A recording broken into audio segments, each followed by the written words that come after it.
शीर्षक night shift. अगर आपको रात में ऑफिस में अकेले काम करना पड़े और रात के ठीक 2 बजे आपको एहसास हो कि बिल्डिंग में आप अकेले नहीं हैं, तो आप क्या करेंगे? क्या होगा अगर एक मामूली सी गलती, एक बंद कैबिनेट खोलने का फैसला आपको ऐसी जगह पहुंचा दे जहां से कोई कभी वापस नहीं आया? आज की कहानी है बेंगलोर के एक सॉफ्टवेयर इंजीनियर ब्रिजेश की। एपिसोड 1, रात की शिफ्ट। बेंगलोर की उस ऊंची आईटी बिल्डिंग में जब दिन की आखिरी रोशनी भी कांच की दीवारों से फिसलकर बाहर निकल जाती थी, तब अंदर सिर्फ मशीनों की हल्की गुनगुनाहट और एसी की ठंडी सांस बसती थी। उस रात ब्रजेश अकेला था। वो एक सॉफ्टवेयर इंजीनियर था, मेहनती, शांत स्वभाव का, और अपने काम में इतना डूबा रहने वाला कि अक्सर घड़ी देखना भी भूल जाता था। उस दिन भी वो अपना पेंडिंग बग फिक्स कर रहा था। टीम तो चली गई थी, लेकिन रात की शिफ्ट उसे पूरी करनी थी। कंपनी में ऐसा अक्सर होता था कि देर रात किसी न किसी क्रिटिकल रिलीज के कारण किसी एक दो लोगों को रुकना पड़ता था। उस रात वही बदकिस्मती ब्रजेश के हिस्से आई थी। शुरुआत में उसे कोई दिक्कत नहीं हुई। कॉफी थी, स्क्रीन थी, कीबोर्ड था और डेडलाइन का दबाव था। लेकिन रात जैसे जैसे गहराती गई, उसकी आंखों पर भारीपन चढ़ने लगा। करीब 2 बजे ब्रजेश ने अपने मॉनिटर के कोने में टाइम देखा। सिर्फ 2 बजे ही हुए हैं, उसने खुद से बुदबुदाते हुए कहा। अभी तो आधी शिफ्ट बाकी है। उसे इतना नींद आ रही थी कि वो कई बार कर्सर को गलत जगह ले जा रहा था। कुछ सेकंड्स के लिए उसका सिर झटके से नीचे गिर जाता, फिर वो चौंक कर सीधा बैठ जाता। उसने अपनी आंखें मलते हुए सोचा, चाय पी लेता हूं। ब्रजेश उठा, कुर्सी पीछे खिसकी और उस सुनसान फ्लोर पर उसकी फुटस्टेप्स गूंज गईं। पैंट्री की तरफ जाते हुए उसे पहली अजीब बात महसूस हुई। गार्ड अपने यूजुअल डेस्क पर नहीं था। वो हमेशा वही बैठता था, न्यूज़ चैनल सुनते हुए या फिर मोबाइल पर किसी वीडियो में खोया हुआ। आज वो गायब था।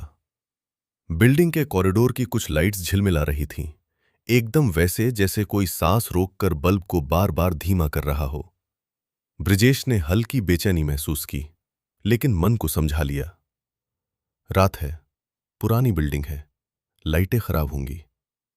वो आगे बढ़ता गया, लेकिन जैसे ही वो पैंट्री के पास पहुंचा, उसे लगा कि पीछे कहीं बहुत हल्की सी फुसफुसाहट हुई है। वो मुड़ा। खाली कॉरिडोर, सिर्फ लंबा, ठंडा और सन्नाटे से भरा रास्ता। ब्रजेश ने पैंट्री का दरवाजा खोला। अंदर फ्लोरेसेंट लाइट बहुत तेज जल रही थी। मशीन के पास स्टील के कप, शुगर सैचेज और टी बैग्स रखे थे। उसने कप रखा और टी मशीन का बटन दबा दिया। मशीन से धीरे धीरे चाय गिरने लगी और उस भाप में उसकी थकी हुई आंखें कुछ क्षणों के लिए धुंधली हो गईं। तभी टक टक टक, उसने सिर उठाया। आवाज ऊपर वाली कैबिनेट से आई थी। वो रुक गया।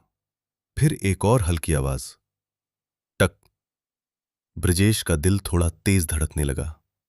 उसने सोचा शायद रैट होगा। पेंट्री में कभी कभी रोडेंट्स आ जाते थे। उसका दिमाग उस प्रैक्टिकल इंजीनियर वाले मोड में चला गया। अगर मैं इसकी फोटो ले लूं तो हाउसकीपिंग को शिकायत कर दूंगा। वो धीरे धीरे कैबिनेट की तरफ बढ़ा। अब भी मशीन से चाय गिर रही थी। टक टक। उसने मोबाइल निकाला, कैमरा ऑन किया और कैबिनेट की साइड से फोटो लेने की कोशिश की। फिर उसका हाथ ठिठक गया। उसने देखा, कैबिनेट का डोर हल्का सा फूला हुआ था, जैसे अंदर कुछ दबा हुआ हो। वो एक पल रुका, फिर खुद को हिम्मत देते हुए बोला, शायद कोई रैट है। उसने कैबिनेट का हैंडल पकड़ा और खींचा, और उसी पल ऊपर से एक काली परछाई बिजली की तरह फूटी। उसकी आंखें खुली रह गईं। छाया इतनी तेज थी कि उसे समझ ही नहीं आया क्या हुआ।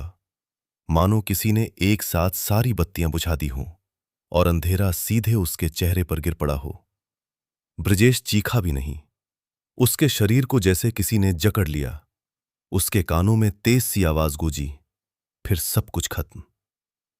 भाप, रोशनी, पैंट्री, मशीन, सब घुल गया। और जब उसकी चेतना लौटी, वो कहीं और था। एपिसोड 1 यहीं खत्म नहीं होता, क्योंकि ब्रिजेश को पहली बार एहसास हुआ कि वो अब अकेला नहीं है। अगर आपको ये कहानी पसंद आई हो तो वीडियो को लाइक करें, चैनल को सब्सक्राइब करें और अपने दोस्तों के साथ शेयर करना न भूलें। ऐसे ही और भी डरावनी और रहस्यमयी कहानियों के लिए हमारे साथ जुड़े रहें। अपने विचार और सुझाव हमें कमेंट में जरूर बताएं।